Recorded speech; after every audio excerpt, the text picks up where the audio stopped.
In this video, I'll show you how to pair up to 2 Carina wireless microphones to one mixer or one room. This video assumes that your firmware has been updated and the initial setup and installation has been completed. I'll link to a video in the description field below that shows you how to do that in detail. The Carina Microphone Kit allows you to connect up to 2 microphones in each room. If your microphone is already paired to your mixer, all you have to do is hold down the power button. Both the pair light and the power button on the microphone will be solid blue. This indicates that the microphone is already paired.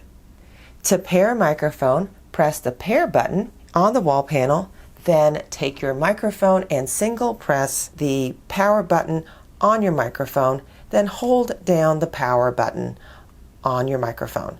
The solid blue lights indicate that the microphone is now paired.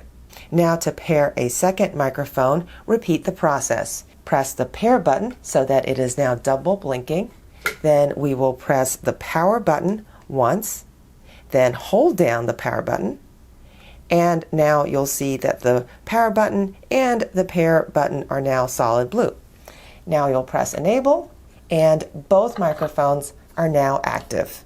You can mute each microphone with the mute button, and you can adjust individual microphone levels with the up-down volume buttons on the microphone, or adjust all of your sound with the knob.